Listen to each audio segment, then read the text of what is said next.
So before starting kicking off the show, let me equate a shorter summary of the seminar that what is going to happen today on the topic of eco-friendly step towards planet. So we all know the fact that the more we do to save our planet, the more we use resources, that will cause a bigger pollution system that's a big concern in today's environment. So let's take a step towards save of planet. So let's put our efforts in the save of life and the saving of planet.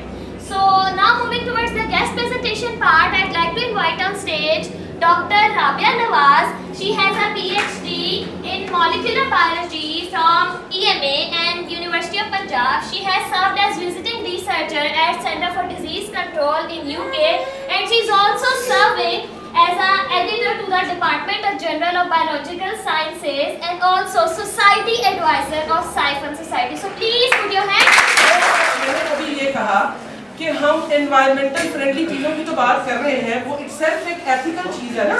Why science has shifted from the conventional science to the eco-friendly science. हम eco-friendly की बात क्यों कर रहे हैं? हम इसीलिए बात कर रहे हैं ताकि उसमें हार्म का एलिमेंट जो है वो कम हो. और जो बेनिफिट ये है कि दे आर डिग्रेडेबल बाय डीपॉलीमरेज, और ये वाले डीपॉलीमरेज आपके बहुत सारे बैक्टीरिया और फंजाई जो है वो प्रोड्यूस करते हैं, और वो नेचुरली आपकी सॉइल के अंदर या आपके इन्वायरमेंट के अंदर है. क्योंकि अगर ये जो प्लास्टिक्स है नॉर्मली अगर आप उसको देखो, इफ डंप अगर करते हो अपने सारे जो आपका कचरा या कूड़ा सारा उसको करते हो और बीच में अगर आपकी लेयर आ जाती है एक प्लास्टिक की, तो इट टेक्स अबाउट 50 ईयर्स के वो वाली आपकी जो प्लास्टिक है वो ख़त्म होने में. तो ज़ाहिर है उसके ऊपर जितनी लेयर्स बन रही है उसके ऊपर जितना कुछ है वो डिग्रेड नहीं होगा या डिकम्पोज नहीं होगा. तो इस वजह से ये नेचुरली जो कि बैक्टीरिया सॉइल के अंदर या एनवायरनमेंट में ऑलरेडी प्रेजेंट है वो उसको डिकम्पोज कर देंगे, तो आपका प्रॉब्लम नहीं होगा. बस प्रॉब्लम जो यहाँ पे आ रहा है वो ये है कि नेचुरली ऑब्वियसली अगर जो बैक्टीरिया जैसे सर्शा कलाई अगर ये ग्रैन्यूल्स प्रोड्यूस करता है तो बहुत थोड़ी अमाउंट में प्रोड्यूस करता है.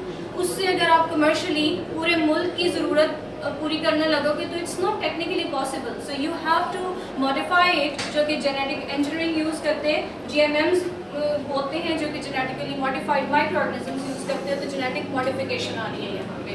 तो जब जेनेटिक मॉडिफिकेशन आती है तो कमर्शलाइज करने में हमें प्रॉब्लम होते हैं. इसी वजह से एट द मोमेंट सिर्फ एक कंपनी है मेटाबॉलिक्स जो कि इन्होंने कमर्शलाइज किया है.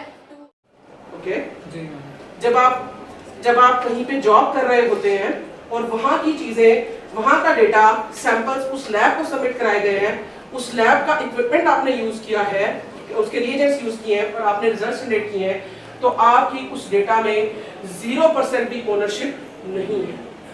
The data belongs to the company. अगर आप उसके डेटे को उसकी मर्जी के बगैर, हाँ आप उनके कोलैबोरेशन के साथ, उनकी मदद के साथ, उनके एग्रीमेंट के साथ उसको एनालाइज भी कर सकते हैं, उसे पब्लिश भी करवा सकते हैं उनके नाम के साथ, ठीक है, उनकी परमिशन के साथ. बट विदाउट दैट आप उस डेटा का भी कहीं और शेयर नहीं कर सकते. That is unethical, 100%. Okay? उनकी परमिशन से उन्हीं का डेटा अपने नाम से कर सकते हैं, उन्हीं की परमिशन से. उनका नाम भी साथ. That is not scientifically correct. वो परमिशन दे रहे हैं, it's okay, लेकिन उनका नाम साथ आना चाहिए ना. जैसे कि हम जब पेपर लिखते हैं उस डेटा के ऊपर, जिसका मैंने CDC काम किया है, ठीक है, मेरे पास बहुत सारा डेटा है जो वहाँ जनरेट हुआ है. अब वो डेटा जब भी मैंने पब्लिश करना, मैंने भी पब्लिश नहीं किया, तो I will publish with the name of CDC. मेरा नाम आएगा साथ, मेरे इदारे का पंजाब यूनिवर्सिटी का आएगा, लेकिन साथ CDC का नाम भी आएगा. तो डेटा की ओनरशिप शो होगी ना कि उनका डेटा है, ठीक है. So that is how you do it. क्या होता है और हमें रिव्यू के लिए आ जाता है. एक बड़ी आला मिसाल है वो डार्विन वाली, आप लोगों ने सुनी हुई है. डार्विन और वॉलेस वाली एग्जांपल ही सुनी हुई. Alfred Russel Wallace was the scientist जो कि डार्विन के टाइम में ही मौजूद थे. उन्होंने भी काम किया था नेचुरल हिस्ट्री के ऊपर और डार्विन ने भी किया था. तो डार्विन बड़े साइंटिस्ट थे. तो वॉलेस ने अपना पेपर जो है वो थ्योरी ऑफ नेचुरल हिस्ट्री भेजा था डार्विन को. तो it was exactly the same. Catalytical converter लगाए गए हैं एयर पोल्यूटेंट्स को कंट्रोल किया जा रहा है, एग्जॉस्ट लगाए गए हैं, उसमें फिल्टर्स लगाए गए हैं, लेकिन ऐसा कोई हमारे पास इस तरह का कोई इसके ऊपर ड्रॉबैक्स टीम नहीं है जो इसके ऊपर वर्क कर सके, ना तो पाकिस्तान लेवल पे और ना ही हमारे प्राइवेट लेवल पे। अगर प्राइवेट लेवल पे है भी एक दो इंस्टीट्यूट तो वो उस लेवल की वर्किंग नहीं कर रहे जिस लेवल पे उन्हें करनी चाहिए। और जी मैंने भी काफ़ी चीज़ें हमें बताई जो हमारे लिए एडिशनल थी और उन चीज़ों से हमें टैक्स अवॉइड करना चाहिए।